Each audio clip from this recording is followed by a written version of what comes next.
Welcome to Kanpur career academy. आज हम आपके लिए लेकर आए हैं बहुत ही प्यारा सा छोटा सा टॉपिक, विराम चिन्ह। आज हम आप लोगों को विराम चिन्ह पढ़ाएंगे, तो आप लोग एक बार इस वीडियो को पूरा देख लें, आपका पूरा कॉन्सेप्ट क्लियर हो जाएगा। एक भी क्वेश्चन गलत नहीं होगा। विराम चिन्ह 20 है, 20 को आपको डिक्लेयर किया है। इसके बाद लास्ट में इसका एक्सरसाइज भी किया हुआ है। चलिए देखते हैं। विराम चिन्ह हमारे 20 प्रकार के होते हैं, जो कामता प्रसाद गुरु ने इनको बताया है। कितने टाइप के होते हैं? 20 प्रकार के। विराम चिन्ह हमारे 20 प्रकार के होते हैं, जिनको कामता प्रसाद गुरु ने बताया है कि हमारे विराम चिन्ह 20 प्रकार के होते हैं। तो विराम चिन्हों का जनक कामता प्रसाद गुरु जी को माना गया है। इन्होंने ये भी बताया है कि विराम चिन्ह जो होते हैं, इसमें जो पूर्ण विराम होता है, फुल स्टॉप यानी जिसको इंग्लिश में बोलते हैं, पूर्ण विराम को छोड़कर सारे जो विराम चिन्ह होते हैं वो हमारे अंग्रेजी भाषा से लिए गए हैं। पूर्ण विराम यानी फुल स्टॉप को छोड़कर सारे जो विराम चिन्ह होंगे वो हमारे अंग्रेजी भाषा से लिए गए हैं। तो पूर्ण विराम केवल हमारा हिंदी में लिया गया है, बाकी 19 जो है वो हमारे अंग्रेजी भाषा से लिए गए हैं। चलिए हम आपको एक एक करके बताते हैं। पहला हमारा अल्प विराम। पहला है हमारा अल्प विराम। तो अल्प विराम का चिन्ह कैसा होता है? अल्प विराम का चिन्ह होता है हमारा ये हमारा अल्प विराम होगा। दूसरा होता है हमारा अर्ध विराम। दूसरा हमारा है अर्ध विराम। तो अर्ध विराम का चिन्ह होगा हमारा ये करके, इसको अर्ध विराम बोलते हैं। तीसरा हमारा है पूर्ण विराम। पूर्ण विराम चिन्ह होता है हमारा ये डंडी, एक लाइन डंडी, ये पूर्ण विराम होता है। पूर्ण विराम ही हमारा हिंदी से लिया गया है, बाकी 19 जो है ये हमारे अंग्रेजी भाषा से लिए गए हैं। चौथा हमारा प्रश्न चिन्ह। प्रश्न चिन्ह आप लोग जानते होंगे, क्वेश्चन मार्क, इसको ऐसे दर्शाते हैं। आगे देखते हैं। अगला हमारा है आश्चर्य चिन्ह या विस्मयादि बोधक चिन्ह। आश्चर्य चिन्ह या विस्मयादि बोधक चिन्ह, इसको हम लोग दर्शाते हैं इस प्रकार से, ये इस प्रकार से दर्शाते हैं इसको। अगला हमारा है निर्देशक चिन्ह या डैश चिन्ह या सामासिक चिन्ह। निर्देशक चिन्ह, इसको इंग्लिश में डैश बोलते हैं, या संयोजक चिन्ह या सामासिक चिन्ह, इसको 3 नाम है। सामासिक चिन्ह क्यों बोलते हैं? क्योंकि इसको समास में भी यूज करते हैं। जैसे माता पिता, इसके बीच में आ जाता है माता पिता, ये डैश होता है। सामासिक चिन्ह या संयोजक चिन्ह या निर्देशक चिन्ह, इसको सामासिक चिन्ह भी बोलते हैं, क्योंकि माता पिता भाई बहन इसके बीच में डैश आ जाता है। अगला देखते हैं। अगला हमारा कोष्टक। कोष्टक कोष्टक हमारे 3 टाइप के होते हैं। ये छोटा कोष्टक, ये बड़ा कोष्टक, और उसके बाद ये मझला कोष्टक। कोष्टक हमारे 3 टाइप के होते हैं। किसी चीज़ का विश्लेषण करने के लिए डीपली से बड़े कोष्टक का यूज करते हैं। अगला देखते हैं। अगला 8वां है हमारा अवतरण चिन्ह या उद्धरण चिन्ह। अवतरण चिन्ह या उद्धरण चिन्ह, इसको हम लोग इस टाइप से दर्शाते हैं। कोई भी महान व्यक्ति जब कोई वाक्य कहता है तो उसको अवतरण चिन्ह या उद्धरण चिन्ह के अंदर रखते हैं। जैसे तुम मुझे खून दो, मैं तुम्हें आज़ादी दूंगा, उसके पहले ये दो चिन्ह लगे मिलेंगे, अवतरण चिन्ह या उद्धरण चिन्ह। अगला होता है हमारा उपविराम या अपूर्ण विराम। उपविराम या अपूर्ण विराम, इसको हम लोग ऐसे दर्शाते हैं। 2 बिंदु हैं, आहा के बाद में जो लगे होते हैं दोनों बिंदु, ये उपविराम या अपूर्ण विराम के अंतर्गत रखते हैं। और इसे जो कामता प्रसाद गुरु ने इसको विसर्ग के समकक्ष बताया है। किसके समकक्ष बताया है? विसर्ग के समकक्ष बताया है उपविराम या अपूर्ण विराम को। अगला देखते हैं। अगला हमारा विवरण चिन्ह। विवरण चिन्ह, विवरण चिन्ह को हम लोग इस चिन्ह से नोट करते हैं। विवरण चिन्ह को ऐसे, ये हमारा विवरण चिन्ह है। जब किसी चीज को व्याख्या करनी होती है उससे पहले विवरण चिन्ह का यूज करते हैं। अगला देखते हैं। अगला हमारा है पुनरुक्त चिन्ह। पुनरुक्त चिन्ह, इसको हम लोग इस टाइप से दर्शाते हैं। पुनरुक्त चिन्ह को हम लोग इस टाइप से दर्शाते हैं। अगला है हमारा लाघव। लाघव को हम लोग इससे दर्शाते हैं। जैसे हम लोग को डॉक्टर लिखना हो तो डॉक्टर बड़ा लिखना होता है, उसको डॉक्टर को छोटा करके हम लोग ये गोला बिंदी लगा देते हैं, उसको हम लोग उद्धरण बोलते हैं। और जैसे हम लोग कोई भी बड़ा नाम होगा, डॉक्टर या कोई भी पदवी होती है, वो हम लोग लिखने से पहले हम लोग ऐसे लिख देते हैं छोटा शॉर्टकट में। अगला हमारा लोप चिन्ह। लोप चिन्ह डॉट डॉट डॉट डॉट इस हिसाब से लगा देते हैं, इसको लोप चिन्ह बोलते हैं, डॉट डॉट डॉट डॉट। अगला हमारा पाद चिन्ह। पाद चिन्ह मतलब डैश लाइन, किसी भी लाइन की चिन्ह डैश लगी होती है उसको पाद चिन्ह बोलते हैं। इसके बाद अगला हमारा दीर्घ उच्चारण चिन्ह। दीर्घ उच्चारण चिन्ह को हम लोग इस हिसाब से लिखते हैं, दीर्घ उच्चारण चिन्ह। जैसे लिखना होता है माता, माता के अंदर जो ये मात्रा आ रही है इसको दीर्घ उच्चारण चिन्ह के अंदर रखते हैं। अगला देखते हैं, अगला हमारा पाद बिंदु। ये हमारा पाद बिंदु है, ठीक है। पाद बिंदु का चिन्ह हमारा होता है, ये हमारा पाद बिंदु का चिन्ह है। अगला देखते हैं 17 नंबर है हमारा दीर्घ उच्चारण चिन्ह। दीर्घ उच्चारण चिन्ह ये हमारा हो गया। इसके बाद अगला देखते हैं हम लोग। चलिए दोस्तों, अगला है हमारा दीर्घ उच्चारण चिन्ह, ये हमारा गलत टाइप हो गया है। यहाँ पे होगा हमारा हंस पद। क्या होगा? हंस पद। हंस पद या त्रुटि पद इसको बोलते हैं। इसका चिन्ह हमारा होता है ये इस टाइप से। जैसे कोई भी वाक्य लिखने पर बीच में कोई जगह छूट जाती है, जैसे राम ने मारा, राम ने मारा, तो यहाँ पे लिखना चाहिए राम ने रावण को मारा। तो इसको लिखने के लिए हम लोग ये त्रुटिपूर्ण चिन्ह का या हंस पद का प्रयोग करके ऊपर लिख देते हैं, राम ने रावण को मारा, इस हिसाब से इसको लिखते हैं। अगला चलिए अगला देखते हैं। अगला हमारा टीका सूचक। टीका सूचक को हम लोग ये लिखते हैं प्लस माइनस, ये गुणा, ये हिसाब से ये जो होते हैं जो गणित के वर्ड होते हैं ये हमारे टीका सूचक के अंतर्गत आ जाते हैं। प्लस माइनस या गुणा, ये दो, ये भी जितने भी गणित के जो वर्ड होते हैं ये हमारे टीका सूचक में आ जाते हैं। अगला है हमारा तुल्यता सूचक। तुल्यता सूचक इक्वलिटी, जैसे किसी चीज का पर्यायवाची होगा, जैसे कमल बराबर सरोज बराबर जलज, किसी चीज भी पर्यायवाची के आगे हम लोग तुल्यता सूचक का प्रयोग कर सकते हैं। अगला देखते हैं, अगला हमारा समाप्ति सूचक।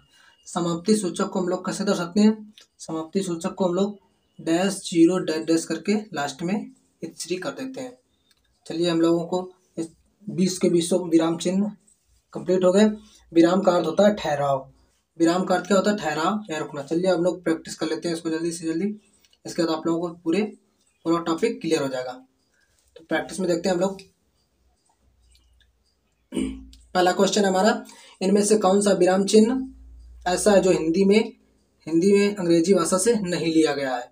तो ये हमने आपको पहले बताया था कामता प्रसाद गुरु ने, जो विराम चिन्ह होता है, विराम चिन्ह जो होता है इसको हिंदी में अंग्रेजी भाषा से नहीं लिया गया है। इसमें जो आंसर बी नंबर टाइप है ये गलत है, इसका आंसर डी होगा। जो विराम चिन्ह होता है ये हिंदी भाषा से लिया गया है, बाकी 19 हमारे अंग्रेजी भाषा से लिए गए हैं। अगला क्वेश्चन हमारा, विराम का अर्थ क्या है? विराम का अर्थ ये क्या होता है? ये ठहराव या रुकना होता है। चलिए अगले क्वेश्चन की बढ़ते हैं।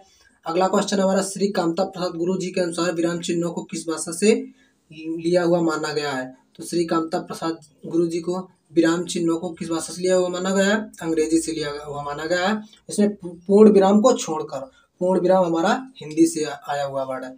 श्री कामता प्रसाद गुरु जी के अनुसार विराम चिन्हों को की संख्या कितनी है? तो ये हमारी कितनी है? 20 है।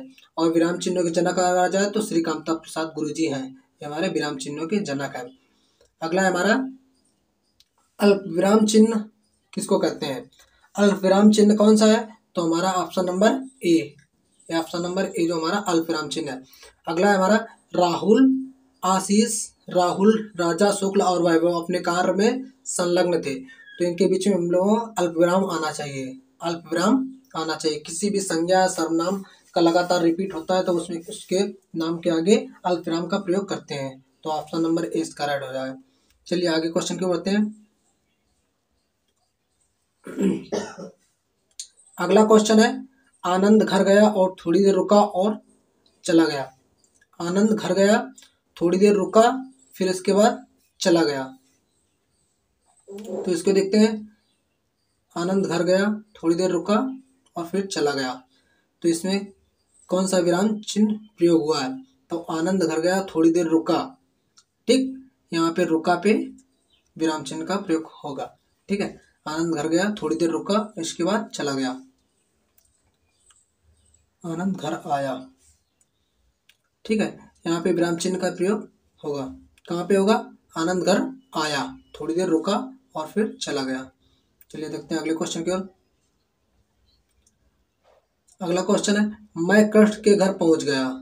मैं कृष्ण के घर पहुंचा परंतु वह नहीं मिला। मैं कृष्ण के घर पहुंचा परंतु वह नहीं मिला। किंतु, परंतु, ये वर्ड जो आते हैं इनके पहले हम लोग यहाँ पे कामा का प्रयोग कर लेते हैं। क्या कर लेते हैं?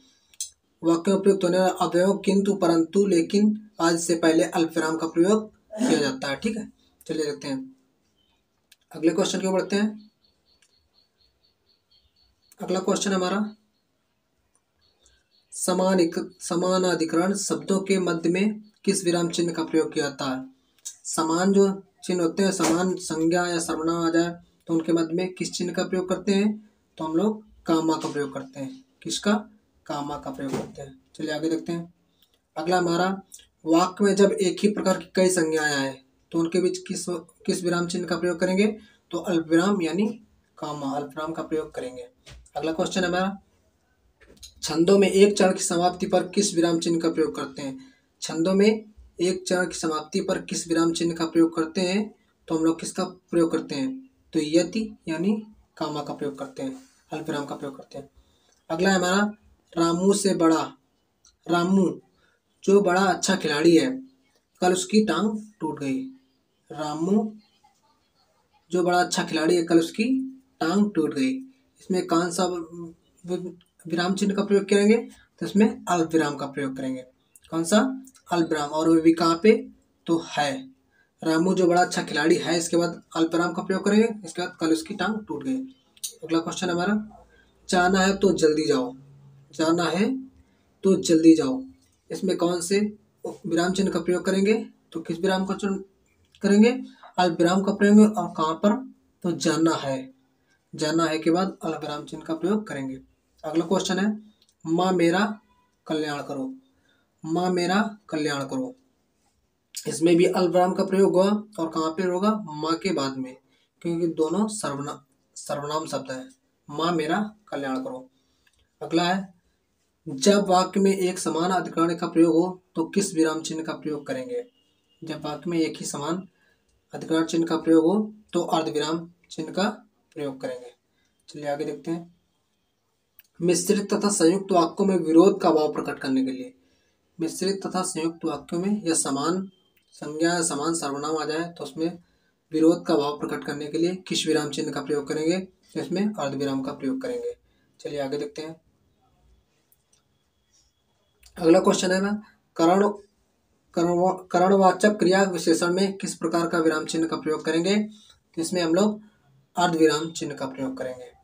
अगला क्वेश्चन हमारा, पूर्ण विराम का प्रयोग किस वाक्य के किस में किया जाता है? तो वाक्य के अंत में, वाक्य के अंत में पूर्ण विराम चिन्ह का प्रयोग किया जाता है। किस वाक्य में पूर्ण विराम चिन्ह का प्रयोग नहीं हुआ है?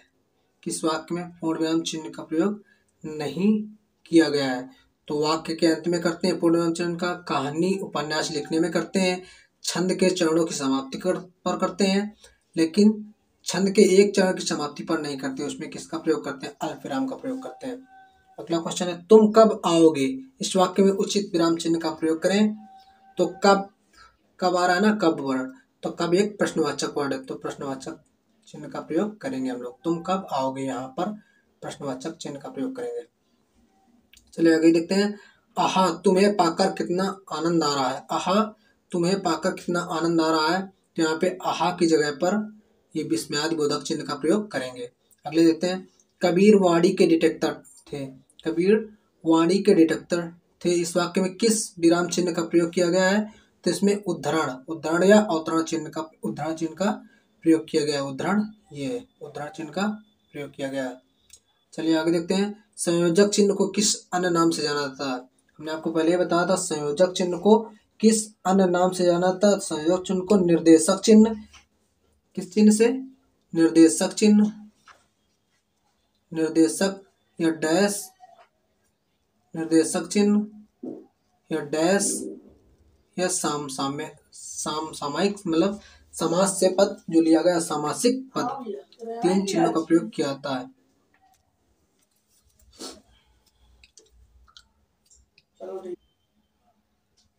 चलिए अगला देखते हैं। भूल सुधारने अथवा किसी त्रुटि को सही दिखाने के लिए किस कोष्ठक का प्रयोग करते हैं?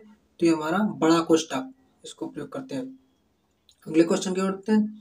विवरण चिन्ह को पहचाने, विवरण चिन्ह इसमें कौन सा है? तो विवरण चिन्ह हमारा ये ऑप्शन नंबर बी, ये जो है विवरण चिन्ह है। इसमें किसी भी मतलब कोई भी वर्ड कहना उससे पहले ये चिन्ह का प्रयोग किया जाता है। पुनरुक्त या लाघव चिन्ह, पुनरुक्त या लाघव चिन्ह कौन से हैं?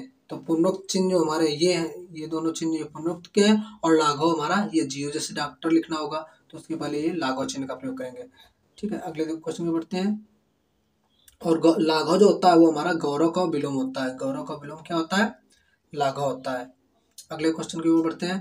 अगला क्वेश्चन हमारा, पाद चिन्ह श्री कामता प्रसाद गुरु जी ने किस नाम से अभिहित किया गया है? पाद चिन्ह को कामता प्रसाद गुरु जी ने किस अन्य नाम से अभिहित किया या किस अन्य नाम से जाना जाता है? तो इसको रेखा के नाम से जाना जाता है।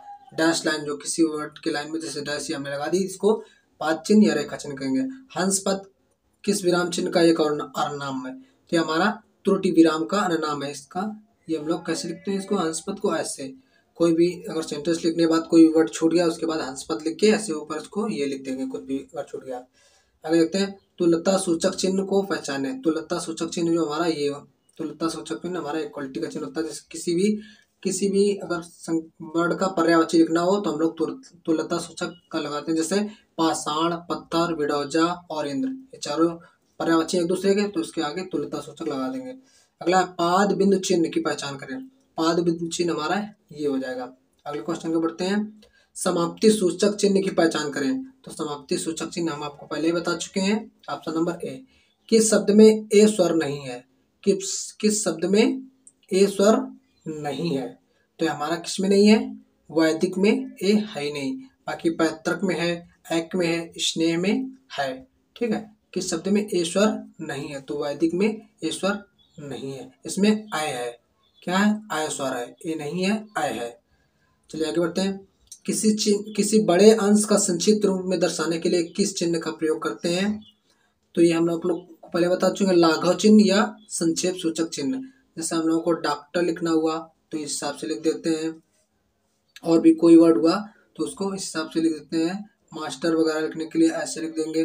कुछ भी चिन्ह संक्षेप में लिख सकते हैं, उसको लाघव चिन्ह का प्रयोग करते हैं। ठीक है, अगला क्वेश्चन है, सही विराम चिन्हों का वाला वाक्य कौन सा है? तो इसमें छी, ये छी, इसके बाद विस्मयादिबोधक चिन्ह, तुमने तो नाम ही डुबो दिया, ये हिसाब से इसको ये वाला सही है। चलिए अगले क्वेश्चन को बढ़ते हैं। जहां योजक चिन्ह का प्रयोग नहीं करते हैं, जहां योजक चिन्ह का प्रयोग नहीं करते हैं उसको पहचानिए। ठीक है, तो योजक चिन्ह कहाँ कहाँ पर यूज कर सकते हैं? योजक चिन्ह क्या होता है? जैसे माता और पिता के बीच में लिख देते हैं, माता और पिता के बीच में योजक चिन्ह का, दो संयुक्त क्रियाओं एक साथ हो तो वहां पर योजक चिन्ह का प्रयोग करेंगे। रीतिवाचक और परिणामवाचक क्रिया के विशेषण के रूप में करेंगे। जब क्रिया की मूल धातु के साथ प्रेरणार्थक क्रियाएं तब भी करेंगे, लेकिन कर्मधारय समास से बने शब्दों में योजक चिन्ह का प्रयोग नहीं करेंगे। किसमें करेंगे? द्विगु, द्वंद्व अगर दिया हो, द्वंद्व समास दिया हो तो वहां पर हम लोग योजक चिन्ह का प्रयोग करेंगे। जैसे माता पिता, भाई बहन, खान पान, ये सब इसमें योजक चिन्ह का प्रयोग करेंगे। अगला क्वेश्चन है हमारा, किसी कठिन शब्द को स्पष्ट रूप करने के लिए किस विराम का चिन्ह का प्रयोग करेंगे? किसमें किसका प्रयोग करेंगे? कोष्टक का प्रयोग करेंगे। किसी भी कठिन शब्द को स्पष्ट करने के लिए किस विराम चिन्ह का प्रयोग करेंगे? तो कोष्टक का प्रयोग करेंगे। तो चलिए दोस्तों, आप लोगों को ये पूरा चैप्टर क्लियर हो गया। आशा करते हैं आप लोगों को क्वेश्चन ये पूरा चैप्टर समझ में आया होगा। तो हमारे चैनल को लाइक, सब्सक्राइब और सपोर्ट करें, अच्छा लगा हो तो। चलिए, थैंक्स फॉर वॉचिंग।